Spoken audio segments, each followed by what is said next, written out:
la première idée, je vais faire des roulés feuilletés au lard, au bacon avec de la crème fraîche et de l'emmental. On pourrait mettre des oignons aussi dedans, ça serait super bon. Seulement si j'en mets, mes enfants ne vont pas les manger. Et en fait, le but, c'est bien que tout le monde mange. Donc voilà, je vais faire des petits roulés. Donc c'est super facile à faire. Ça, en général, ça plaît quand même assez aux enfants. Ça fait un truc cool pour le soir, une petite entrée ou même en plat principal, je veux dire, si c'est de temps en temps, c'est pas dramatique. Et c'est quand même assez bon. Donc je vais vous montrer comment faire. Vous allez voir, c'est super simple. Donc, une cuillère à soupe de crème fraîche, une cuillère à soupe ou deux de crème fraîche. Je suis avec une seule main, donc c'est pas bien évident. Et voilà, on étale la crème fraîche un petit peu partout. Pas de trop, hein, parce que après, en plus, comme on va mettre des tranches de lard ou d'une autre charcuterie que vous avez, bien évidemment. Moi, c'est parce que je prends ce que j'ai. Mais vous pouvez faire avec du jambon, avec du blanc de dinde, du blanc de poulet, avec ce que vous avez en fait, c'est super bon. Peut-être je vais vous déconseiller la rosette, je trouve que c'est écœurant la rosette cuite. Mais voilà, pas trop de crème fraîche parce que sinon ça va être hyper gras et ça va être hyper écœurant. Et voilà, j'ai garni la pâte de tranches de lard, je vais la rouler à partir de là jusque là, comme ça il y en aura bien partout. J'ai mis du poivre, j'ai pas mis de sel parce que c'est déjà pas mal salé le lard. Je le répète, on aurait pu ajouter des oignons. Quand vous avez un petit budget et pas beaucoup de choses, essayez d'avoir au moins toujours des oignons parce que vous pouvez vraiment apporter quelque chose à votre plat en ajoutant des oignons qui ont bien rissolé. Ça apporte vraiment quelque chose. Moi, je vais pas en mettre parce que mes enfants n'aiment pas. Alors, je le redis, c'est relou. J'aimerais trop, mais ça sert à rien. Sinon, ils vont pas en manger en fait. Donc, voilà, j'ai pris la décision de ne pas me battre perpétuellement pour que mes enfants mangent des oignons. Mais voilà, vous pouvez... Mais voilà, des oignons, vous avez un restant de fromage, mettez-le dedans. Vous avez une tomate, mettez-la dedans. Si vous n'aimez pas la crème fraîche, n'en mettez pas. Mettez de la moutarde à la place. Voilà, vous pouvez mettre beaucoup de choses. Je vais mettre un petit peu de fromage râpé là. Ensuite, je vais rouler, je vais couper, je remettrai un petit peu de fromage. Et voilà, c'est roulé. Maintenant, je vais découper en morceaux. Je vais mettre de l'origan dessus, encore un petit peu de fromage. Et ça va être trop bon. Ma feuille de cuisson, c'est une feuille de cuisson réutilisable que j'avais achetée. Mais je l'ai achetée il y a déjà un petit bout de temps. Si je peux me permettre, si vous en cherchez, je vous les conseille. Ils sont vraiment très bien. Ça tient bien. Sinon, en fait, tout simplement, vous pouvez récupérer, quand vous achetez de la pâte feuilletée toute faite, vous pouvez récupérer ça. Voilà, donc dessus maintenant je vais mettre, qu'est-ce que j'ai dit? J'ai dit origan et emmental râpé. C'est pareil, tout ce qui est épices, tout ce qui est herbes aromatiques. Quand vous avez un petit budget, ayez-en toujours chez vous. De toute façon, que vous ayez un petit budget ou pas. Ayez toujours des herbes aromatiques chez vous, qu'elles soient séchées ou fraîches. Parce que ça habille vraiment un plat le plus simple, mais ça donne du goût.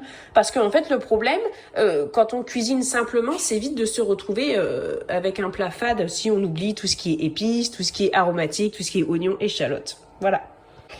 Et voilà, c'est prêt. Et une autre idée qu'il est possible de faire quand on a une pâte feuilletée dans le fond de son frigo, c'est d'en faire un peu comme une pizza. Vous garnissez avec ce que vous avez dessus et vous mettez du fromage, vous mettez ça au four. Et voilà, ça remplit les estomacs en fait. Bon, ça, au four pendant une bonne quinzaine de minutes. Je vais vérifier la cuisson au fur et à mesure. Pour une autre recette, je vais faire des rillettes de sardines. Donc, il va falloir des sardines. Bon, celles-ci sont au citron. Prenez les sardines que vous avez. Une échalote. Du fromage comme ça, du fromage frais. Alors, moi, j'ai du Philadelphia parce que j'ai voulu essayer une recette. Mais achetez du fromage frais style Saint-Moré de pas de marque et ça sera très bien aussi. Et du poivre. On pourrait aussi mettre de l'échalote, mais je n'ai plus d'échalote, de l'échalote mince, qu'est-ce que je raconte? On pourrait mettre de la ciboulette, mais je n'ai plus de ciboulette fraîche dans mon jardin. Elle est ratiboisée par le froid et j'ai totalement oublié d'en conserver au congèle. Donc tant pis, je vais faire sans ciboulette, mais déjà avec l'échalote, ça va être très bien. Donc l'échalote va être coupée en minuscules morceaux pour avoir quelque chose de pas tout à fait lisse, mais pas non plus trop grossier. Moi, ce sont des sardines entières que j'avais, c'était pas des filets, donc du coup, il y avait des petits trucs que j'ai retirés, mais que je sais que certains peuvent laisser, donc vous faites comme vous voulez. Les rillettes, les sardines, c'est bien, parce que c'est quand même, quand on mange, quand on est omnivore, ça apporte quand même pas mal de choses et ça coûte pas très cher. Donc n'hésitez pas à en avoir toujours dans vos armoires. Moi je sais que j'en ai toujours en fait, puisque c'est quelque chose que mon fils aîné aime beaucoup, ainsi que le maquereau. Donc quand il y a des soirs où c'est un petit peu la course ou quoi, un croque-monsieur par exemple aux sardines, ou juste une tartine de pain grillé avec du beurre, des sardines, un yaourt et une clémentine, ça fait vraiment bien l'affaire. Donc voilà, n'hésitez pas à avoir ce genre de petits trucs chez vous. Je vais mettre un peu de poivre, pas de trop, mais il faut quand même que ce soit un peu relevé. Je vais pas mettre de sel, je pense. Je vais ajouter le fromage. Mais alors, pour bien garder mon fromage, ça peut paraître logique, hein, mais c'est quand même des choses à savoir. Je ne vais pas utiliser cette fourchette-là puisqu'elle est sale, et je vais venir mettre des trucs dedans. Et ce qu'il y a dans le fromage, les petits morceaux qui vont se retrouver dans le fromage, potentiellement en fait ça va faire que votre fromage va moisir plus rapidement, ou va rapidement ne plus être bon. Surtout du fromage, enfin surtout du poisson, évitez d'aller mettre l'odeur du poisson dans les autres aliments. Donc là je vais prendre une nouvelle cuillère. Alors je sais que ça peut vous paraître totalement stupide cette astuce, mais voilà, il y a des personnes qui n'ont pas forcément cette petite astuce là, parce qu'on ne peut pas penser à tout, et donc c'est une petite astuce que je vous donne.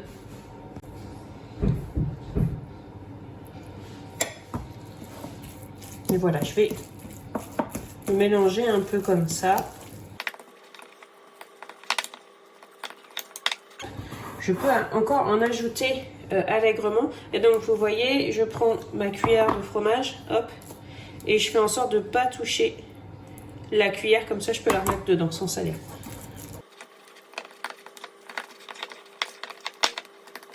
Sentir, moi j'aime bien, moi je renifle, hein, moi je sens tout.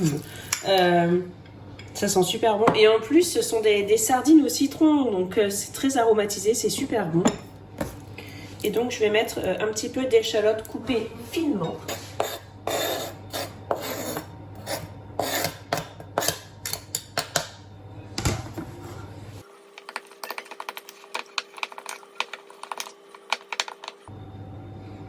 Et voilà, ça donne un peu cette texture-là. Je vais essayer de bien vous montrer. J'essaye, j'essaye. Voilà. C'est pas très lisse, mais c'est très bien comme ça. Donc là, du coup, voilà, remets-toi bien. Du coup, ce qu'on peut faire, c'est que on peut présenter ça dans un petit bocal de ce genre-là. Par exemple, dans ce genre-là, vous voyez bien que ça fait très joli sur une table. Voilà. Hop, on le met dedans. On met une petite fourchette ou un petit couteau à tartiner avec des petits toasts de pain grillé à côté. Ça fait un superbe apéro aussi. Ou une petite entrée, enfin vous voyez bien. Donc voilà, c'est fond de placard, mais on peut servir ça aussi à des invités. Franchement, ça plaît bien. C'est vrai que ça serait peut-être un petit peu plus joli avec de la ciboulette, mais bon, voilà, j'en ai pas, donc je vais pas aller en acheter. C'est pas le but.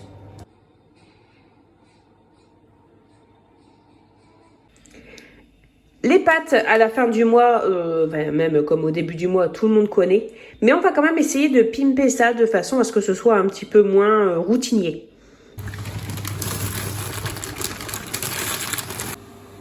Maintenant, je vais préparer la sauce aux tomates. Alors, toujours ces fameux oignons. Ce qui est cool, c'est que les oignons, on peut en trouver des filets d'oignons. Par exemple, moi j'ai eu un filet de 5 kg d'oignons parce que j'ai pas eu beaucoup d'oignons. En fait, c'est pas parce que j'en ai pas eu beaucoup, j'ai eu ceux que j'ai cultivés, mais j'ai pas cultivé beaucoup d'oignons. Et donc, du coup, j'ai acheté un filet d'oignons de 5 kg. Et je l'ai encore, je crois que ça fait 3 mois que je l'ai acheté.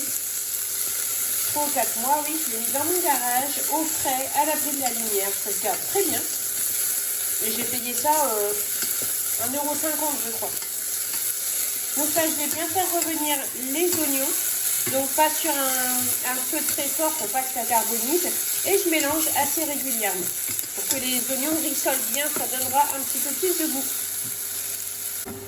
Et maintenant, je vais ajouter la pulpe de tomate en dés ou concassée de tomates. Si vous avez des tomates pelées, c'est bien aussi. Hop.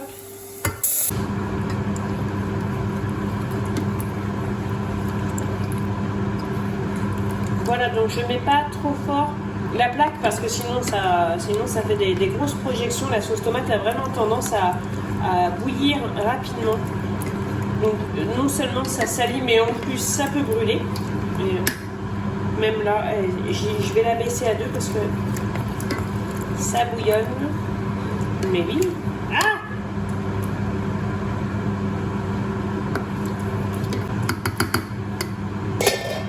Hop. Je vais éteindre la ventilation pour que vous puissiez m'entendre. Je vais mettre un petit peu de sel. Je vais mettre aussi du poivre.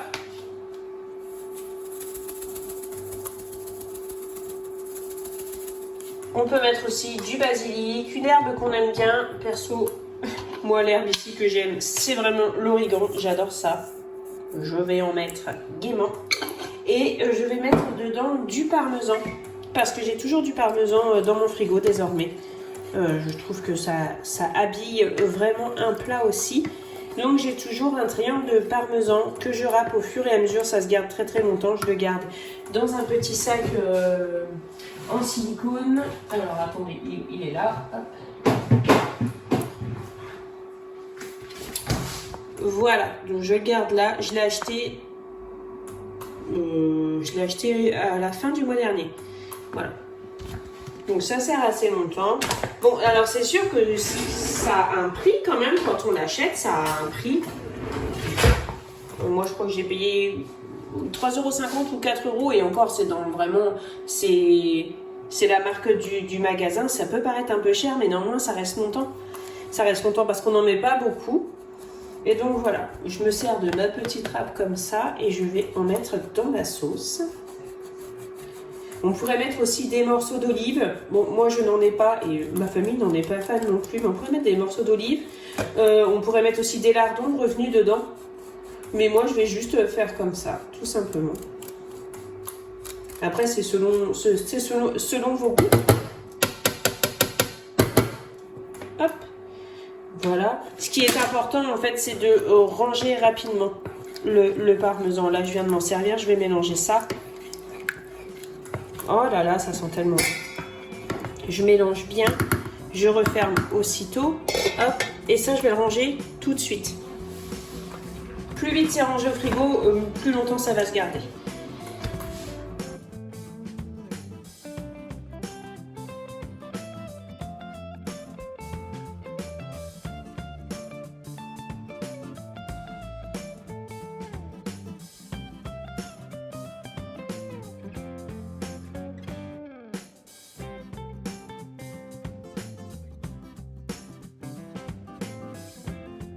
Pour la prochaine recette que je vais vous présenter, lentilles, carottes, oignons. Alors il y a la version lentilles aux saucisses. Moi je n'ai pas de saucisses.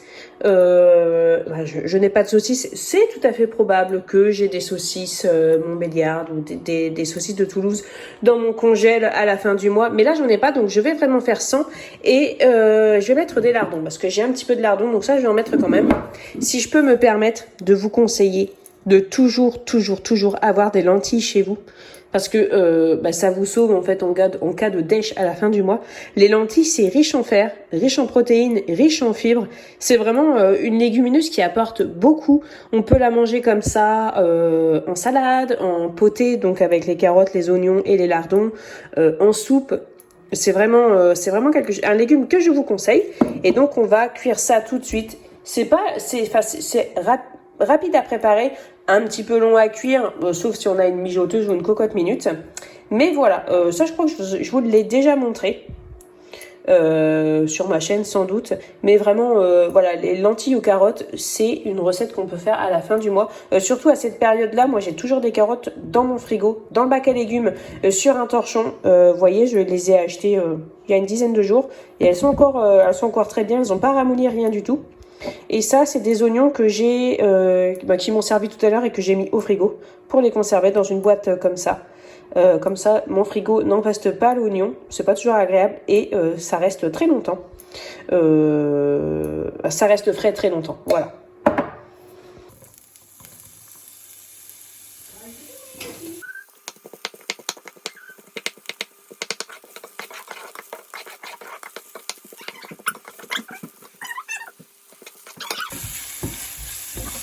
vais faire un petit peu au micro pour avoir du fromage. Bah, tu peux, hein. Bah non, elles sont pas chaudes.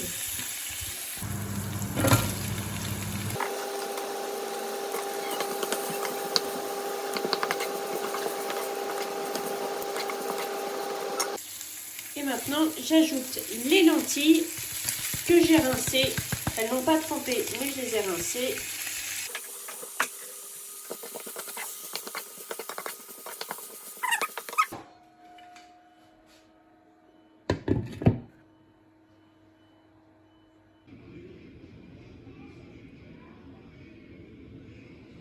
Et pour la dernière recette de cette session, ce sera une quiche au thon.